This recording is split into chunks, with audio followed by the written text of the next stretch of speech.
shot boxing mind in general. For like boxing fans out there, why is it so hard to put a fight together like Vergil Ortiz and Jaron Ennis? You know, an big American fight. Lots. The thing is, people don't understand. I'm going to move my phone. I'm going to be uncomfortable. So people don't understand.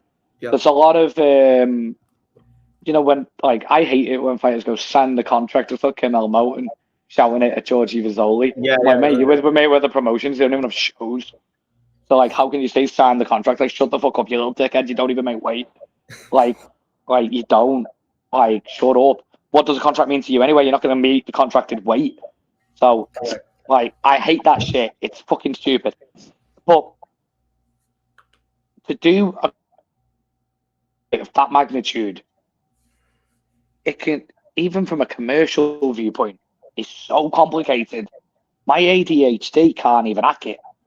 Damn. Like, I have to go to the lawyers and go, listen, just look out for these parts, tell me what to say. So let's say a brand, like, do you have part sponsorship of the show? If so, are the fighters splitting it? What's the splits? Pay-per-view splits. Comes down to stupid shit like hotel rooms, gloves, travel. And then when you've got very, very, and I like Rick, I get on with Rick. Rick Regan. But yeah, I get on with Rick, mate. But when you've got very, very vocal managers who are pushing for what they believe is best for their fighter, respect. They're going to push a promoter, then the promoter's got to make money. The fighters, Virgil and Boots, will fight each other tomorrow. But the politics and the depth of that politics, television rights, TV splits, purse splits, sponsorship splits, guarantees, commercial guarantees, venues, ticketing, you know, all the way down to fight week issues, the testing. That's just me just pitching it off the top of my head. Sanctioning bodies, how much are they paying them? That's something that's quite relevant in the news right now. So all this is rematch clauses, obviously, and then you've got to do it all over again for a fucking rematch. So, you know, it's the negotiation process for a fight of that magnitude is absolutely incredible.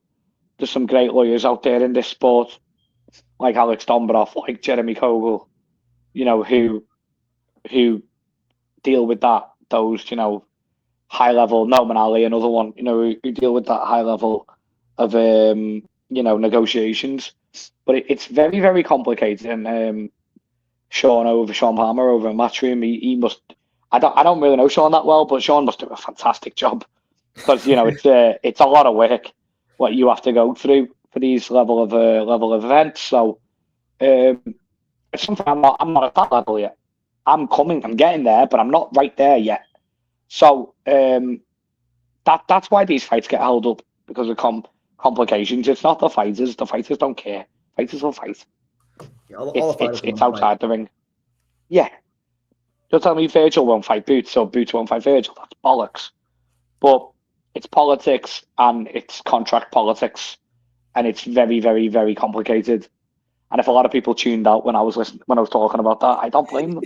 It was just boring shit. I'm gonna clip this and put it out anyway. So, but as far as like that particular matchup, do you favor any? Who do you favor in that fight, Virgil and Boots?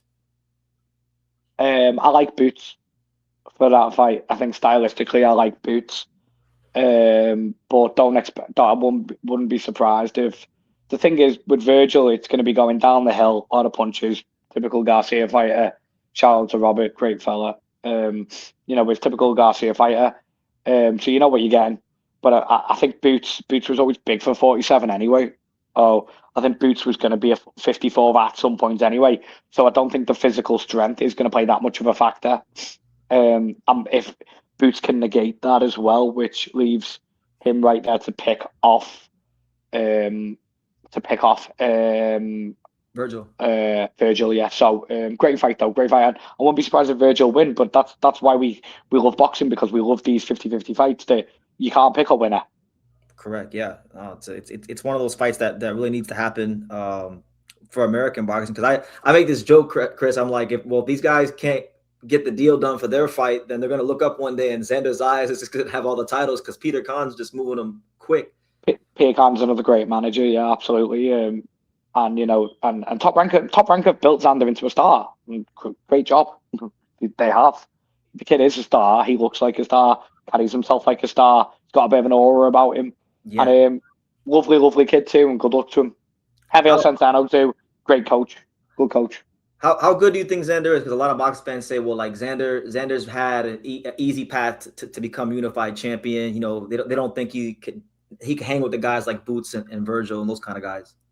Um, I think it's going to come with time. I think he's been guarded perfectly. And he's a star in Puerto Rico. Does he eclipse Tito Trinidad or Miguel Cotto? Probably not. But um, but I think when you get the right dance partners with 54, there are killers at that division. But I'd love to see uh, more fighters on the level of a Bass Baru challenging Xander and seeing his development. I think it's too hard to say how far he's going to go. I don't know. Yeah, because he I know what seemed I like know. I know what I don't know, and I don't know how far he's going to go. Is he going to be a world champion for years to come? Yeah, but is he going to be a multi-weight world champion? I don't know. I don't think so. you don't think he'll win a title at middleweight. I think he could probably win a title at middleweight. Middleweight, maybe right now the state it's in. Yeah, but he won't be like he's a big kid at the weight as well. He's very big at the weight, and that's a massive advantage for him. So if you take that advantage away, like I don't know. He beat the likes of Ammo Williams in my opinion. Yeah, I see that. I see that being a pretty straightforward fight for him and Ammo. Yeah, yeah, Yeah. yeah.